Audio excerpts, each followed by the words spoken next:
Salut, c'est José. Précédemment, nous avons parlé de la création de son compte et de la toute première connexion. Une fois connecté, on va maintenant aborder le sujet de la création de son compteur.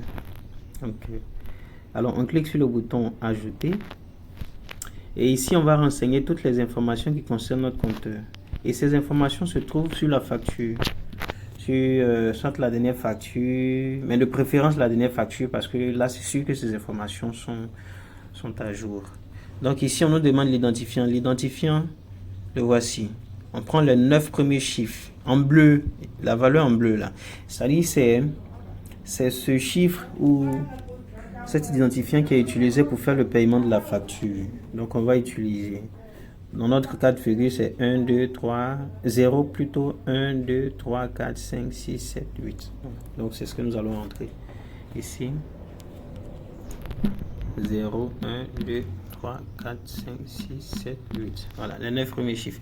La désignation consiste à attribuer un nom à ce compteur-là. Donc, il peut être le compteur de la maison. Voilà, si c'est le compteur de la maison. Pour le régime, par défaut, post-payé. Post-payé ou post-paiement. Voilà. Pour la puissance souscrite, on va regarder ici. La puissance souscrite se trouve ici à droite. Ici, on voit puissance souscrite 2,2. Donc, on sélectionne 2,2. Voilà. Pour le code tarif, on regarde encore sur la facture. Le code tarif toujours juste en dessous de la puissance souscrite. Et le code tarif, ici, c'est 0,2. Donc, on met un code tarif 0,2. Pour l'exploitation, soit nous sommes à Abidjan, soit dans un village qui est vraiment village, hein, hors de la commune, et ou autre, c'est-à-dire une autre commune ou une ville. Voilà.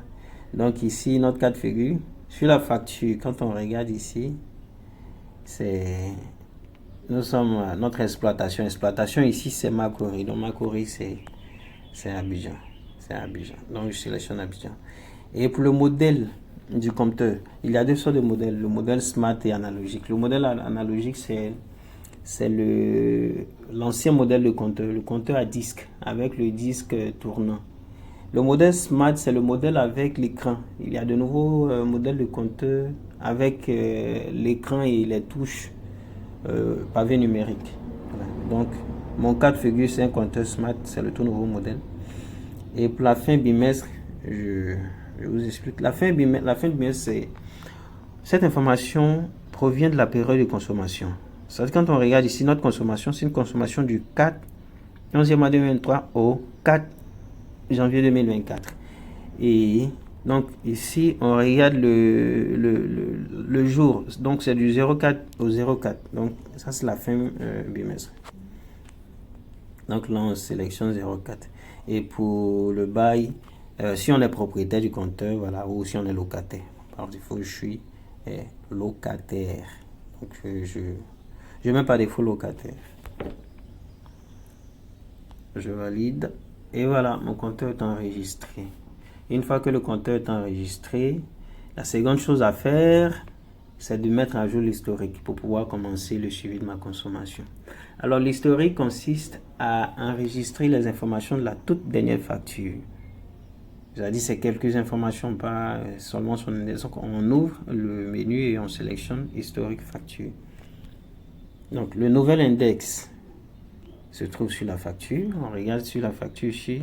Index nouveau, c'est 29,25. Donc, je renseigne le 29,25. 29,25. Et la consommation eau.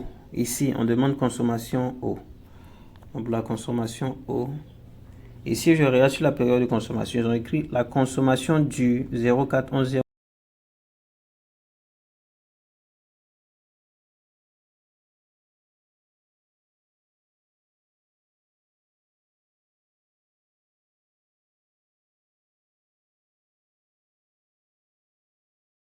CE impayé RTI plutôt, pardon. C'est ici. Voilà. Impayé antérieur CE, bon, 0 et puis impayé antérieur RTI 0. C'est un exemple de facture. Donc, toutes les informations ne sont pas affichées. On a affiché que les informations utiles. Donc 00 et puis voilà, ça je valide. Et une fois c'est fait, c'est bon. Donc dans la prochaine vidéo, est-ce que ça vaut la peine? Je pense que non, ça vaut pas la peine de faire une prochaine vidéo pour ça. Je vais directement montrer. Une fois que c'est enregistré et que la bavette apparaît, cela sous-entend que tout est OK. Et donc le résumé nous dit qu'il vous reste 39 jours de consommation. Alors pour rappel, la facture est bimestrielle, c'est sur 2 mois. Donc là, il nous reste 39 jours de consommation. Et si on veut savoir aujourd'hui à combien nous sommes en termes de consommation en francs CFA, on n'a qu'à toucher cette barre là, c'est-à-dire partout ici, sauf le menu, on peut toucher, reste là, ici, on n'a qu'à toucher, on n'a qu'à taper. Et je vais prendre un exemple. On était dernièrement le 4 janvier, nous étions à 29,25 et supposons qu'aujourd'hui nous sommes à 30,09. Voilà.